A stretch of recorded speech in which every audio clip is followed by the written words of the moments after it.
Hey, what's up, Rattlers? So, I love big reptiles. I love big retics and big berms, and I love big tortoises. And if you're going to think about big tortoises, you got to think about Galápagos tortoises. And if you're going to think about Galápagos tortoises, you've got to think about Jerry Fife, who was one of the pioneers in working with this species and breeding this species. So, while I'm in tour here in Arizona, I've stopped by here at Jerry's place, and he's going to share a lot of his insight on how to care for these amazing tortoises, how to breed them, and what it's like to work with these amazing giant tortoises. I just stepped in tortoise crap. I'm Dāv Kaufman, and I tour the world to see how reptiles are living in the wild. And while I'm at it, checking out some of the most amazing facilities and reptile expos as well. It's all about learning, appreciation, and conservation. So come with me and join my reptile adventures. At Rainbow Mealworms, we grow all our insects 100% naturally so that you get the freshest, most lively feeders on the market. So for all your reptile food needs, place your order today at rainbowmealworms.net. All right, so Jerry, how long have you been breeding Galápagos tortoises, and what got you started with Galops? Well, I originally bought my first Galops about 25 years ago, a couple little hatchlings, and raised them up, and it was 2 females. And so I had to get a male on breeding loan. And so I hatched my first Galop, I think, in 2011. You know what? And I think that I remember seeing those babies. Yeah. At the Phoenix Expo, I think you had them. Yeah. Right. I had a clutch of, I think, 5 eggs, and 4 of them hatched. And I was very excited. I bet you were. Since then, I've hatched over 200, and they're just one of my favorite tortoises. And absolutely.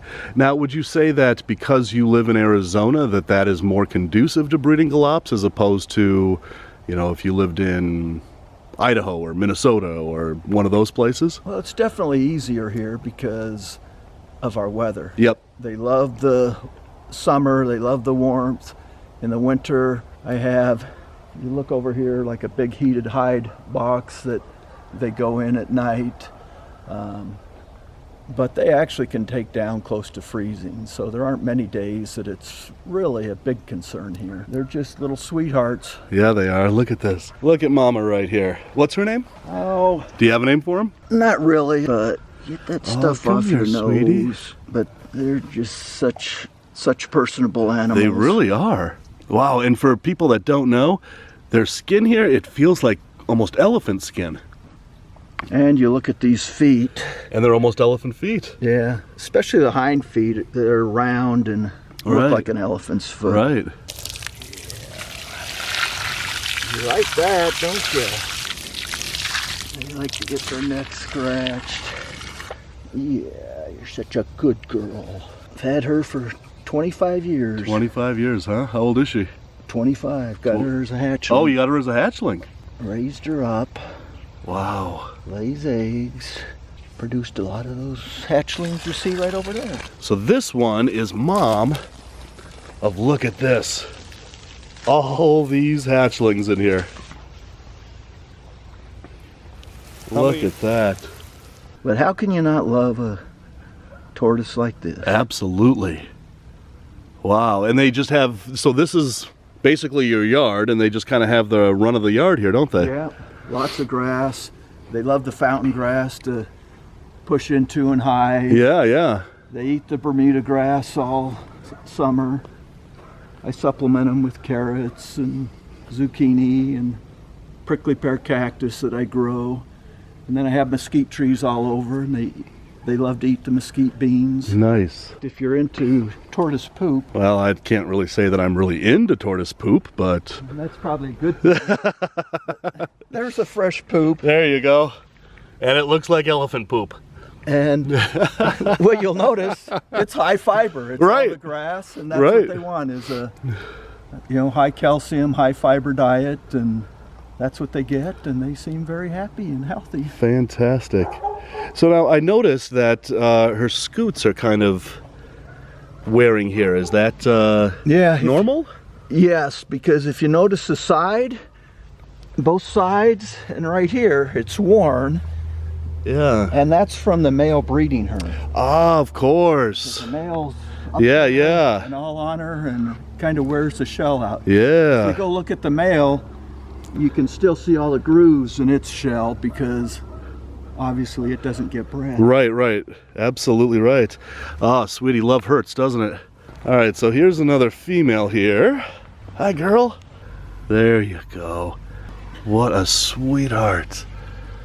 And now how old is she? She's 25 as well? Yeah, these are my original females. And now everybody knows the tortoises are really long-lived, and when it comes to galops, these are going to outlive us all, aren't they? Yeah, I mean, I think they have records of them living close to 200 years. Right. So do you have these in a will? I mean... Well, I'm hoping my grandkids really like tortoises. Yeah, there you go.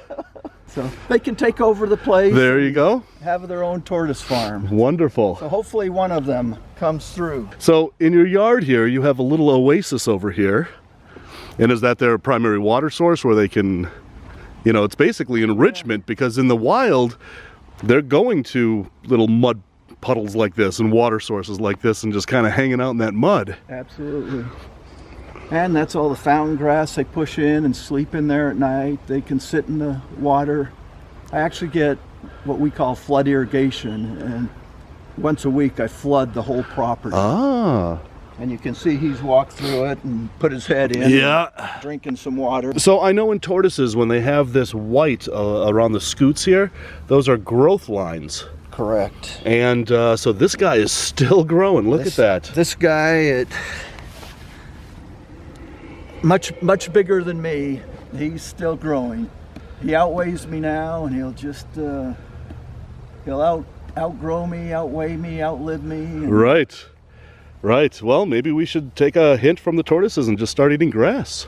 that's what they say. Move slowly. Eat That's grass, right. Sleep a lot, and you'll live a long time. Yeah, I'm doing it. I'm just doing it. Me too.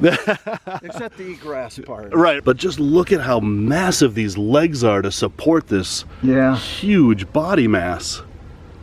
Wow. Does this one have a name? No. Well, Jerry, you got to name your torts. I gotta name him. All right, Rattler, so Jerry doesn't have a name for any of his adult Galapagos tortoises, so comment below with your name suggestions for what you think Jerry should name these tortoises. So how old is this male?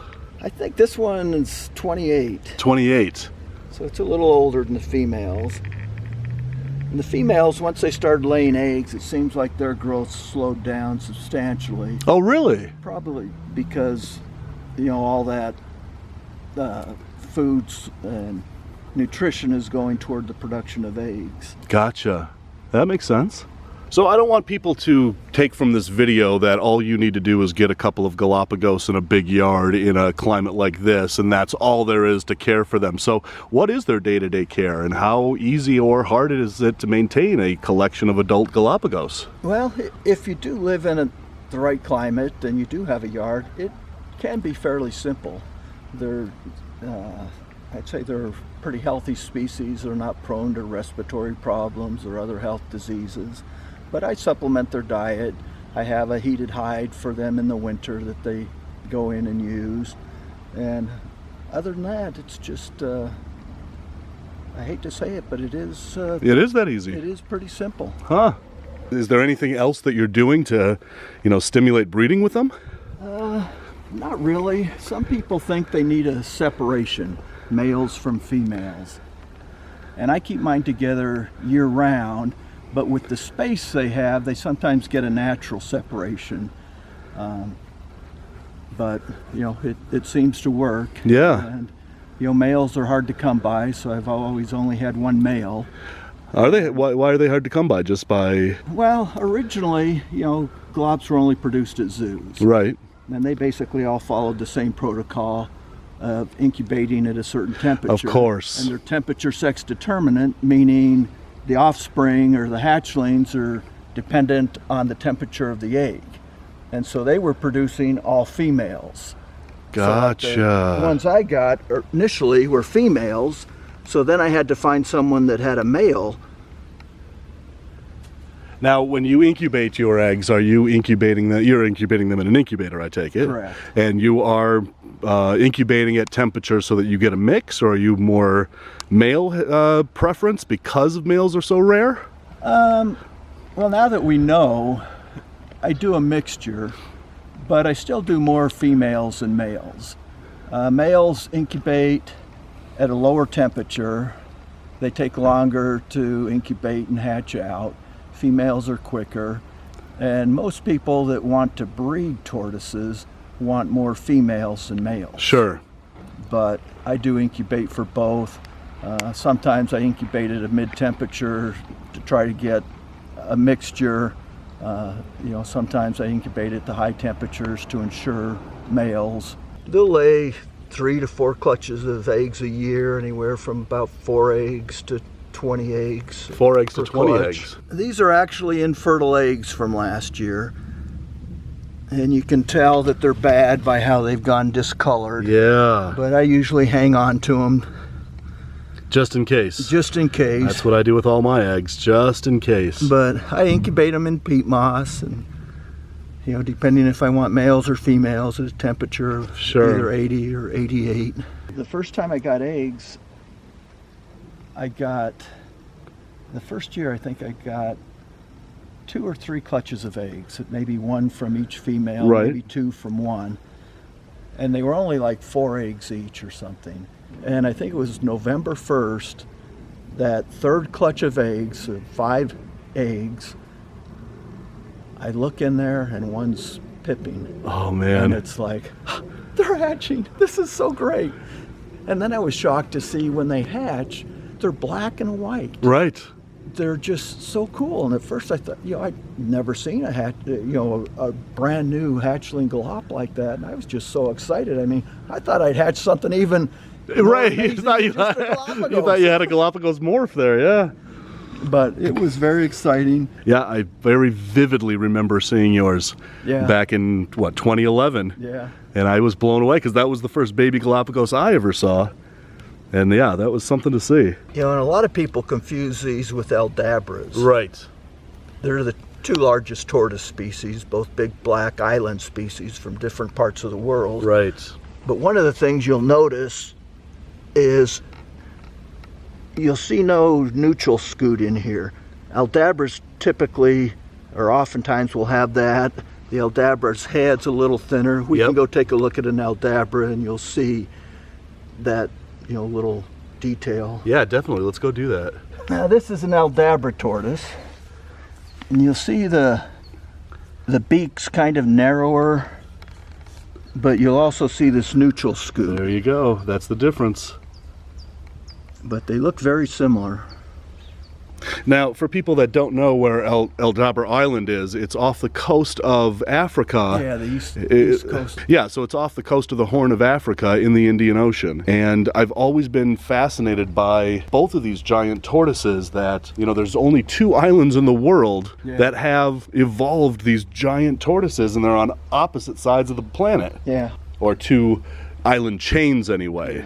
And a lot of people don't know that, they think Galapagos tortoise is just one species, but all the islands, or most of the islands in the Galapagos, they have individual species on those that are endemic to those different islands of the Galapagos. So off the top of my head, I think there's 15 different species of Galapagos tortoises. And it depends if you count the extinct species. Right. Or the ones that are just living. But right. Like you said, just about every island has a different species, and in fact, each volcano on the islands, like Isabella, has multiple volcanoes, and there's a separation, and they have their own unique species of Galapagos. Right. And there's, I'll say there's like 3 morphs. There's the domed tortoises, like what I have, that generally grow very large. Then there's the saddlebacks, where their shell almost resembles a saddle. That's right. It kind of gets concave in the middle. Right. Yep. And typically they're a smaller species. And then there's the intermediate, that it's a little bit saddled, a little bit domed. You see the male over there chasing the female. Yeah. Way over there. Look at that. He's thinking about some other activities. It's a slow chase, but well, I've always said slow and steady wins the race. That's it. Go get him, big boy. But look at this. That's the Galapagos there. That's the Aldabra there. And they are so similar looking for being two tortoises that exist on island chains on opposite sides of the planet. This is the heated hide that you were telling us about. It's pretty simple. Got an Aldabra sitting in there. It just has a heat light in there. I usually have more hay in there, but it's not too cool yet. Yeah. Yeah, because it can get down into freezing in the desert here. Oh yeah, we've been down to 19 degrees. Yeah, yeah, and for you Arizonans, that's hell for you guys, yeah. But you know, for us, we just call that Wednesday in Minnesota, you know. 32 degrees. Anything is freezing or below is terrible. Right, right. But even when it hits freezing here, it generally warms up into the 60s or even the 70s. So if you can heat their hide at night a little bit and keep them in the 40s, 50s, that warm up, they all come out first thing in the morning, bask Sure. in the sun, and just that thermal regulation of absorbing, that dark shell, absorbing the sun. Absolutely. They warm up quite a bit. So what is some of the day-to-day maintenance of keeping a collection this big? Picking up tortoise poop, Yeah, as it feeding is. them, just monitoring their activity to make sure they're healthy and active, and of course checking for eggs when it's egg laying season. And you feed them every day, even as adults. Yeah, And I guess that they have the whole yard. They can eat at their leisure. they have grass to eat, but here in the winter the grass goes dormant and Right. there's not quite as much. You'll see they have hay, and they'll actually eat just the Bermuda hay. So, I try to supplement them a little bit, but with the carrots, the prickly pear cactus. I got to ask the obvious question. Do you even own a lawnmower? I do. You do? Sort of. It's kind of a modified weed eater. Yeah, there you go. They do a pretty good job. Yeah, they do. A couple times a year I have to clean it up. Probably could do it again, but basically, U.S. Fish and Wildlife doesn't like us breeding endangered species and Yeah. dealing in endangered species. And in fact, if I sell a tortoise across state lines, both people have to have what's called a CBW, or captive bred wildlife Right. permit. If I sell them in state, I can sell them to anybody. A permit's not required.